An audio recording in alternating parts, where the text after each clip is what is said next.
আসসালামু আলাইকুম আপুর, আশা করি সবাই ভালো আছো। আমিও ভালো আছি আলহামদুলিল্লাহ। কয়েকটা মাস ধরে মা যে বিছানায় পড়ে আছে, কি করব?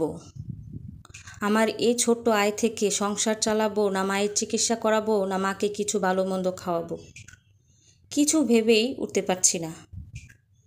সারাটা দিন ভাবতে ভাবতে রাত হয়, রাতটাও না ঘুমিয়ে পার করে দিই।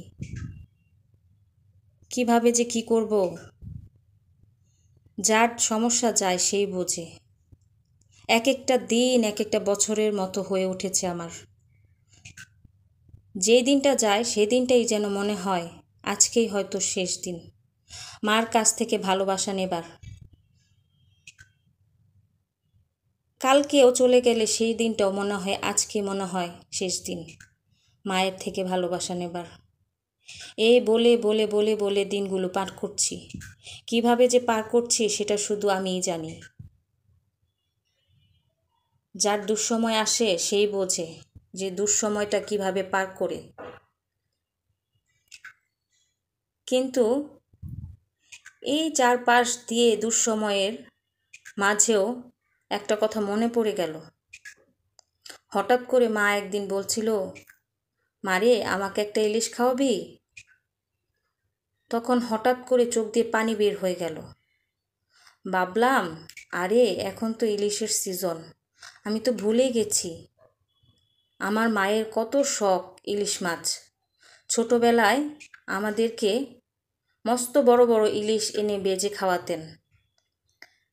সামনে বসে থেকে মা দেখতেন চেয়ে চেয়ে, আর বলতেন, কিরে আরেকটা ভাজা নিবি, আরেকটা ইলিশ মাছের টুকরা নিবি? তখন বলতাম, মা এটাই তো খাওয়া হচ্ছে না, এটাই তো খেতে পারছি না, আরেকটা কিভাবে নিব, রাতে খাবো, এই বলতাম। আর এখন আমার মায়ের পছন্দের ইলিশ খাওয়াতে পারছি না। প্রতিদিন বাজারে যাই, প্রতিদিন গিয়ে ঘুরে আসি। এত ইলিশের দাম কিভাবে সম্ভব? একটা সংসারের খরচ, মায়ের চিকিৎসা, মায়ের ওষুধপত্র, তার উপরে ইলিশের সিজন আসলে যেই চড়া দাম বেড়ে যায়, সেই দামে একটা ইলিশ এনে মাকে খাওয়ানো অনেক ব্যাপার স্যাপার হয়ে যায়। এটা আমাদের মধ্যবিত্তের চিন্তার বাইরে। কিন্তু মাকে একটা ইলিশ না খাওয়ানোর চিন্তা তো মাথা থেকে নড়ছে না। আমার মাটা যদি আজকে কিছু একটা হয়ে যায়, প্রতিদিন এই চিন্তা করে করে রাতটা পার করি। আজকেই যদি আমার মায়ের জন্য শেষ রাত হয়ে যায়। আমার মা একটা ইলিশ খেতে চেয়েছিল, এই বলে বলে মাকে আর ইলিশ খাওয়াতে পারলাম না। ইলিশের সিজন চলে গেল, তার সাথে সাথে আমার মাও দূর দেশে চলে গেল। এখন আর আমি ইলিশ খাই না।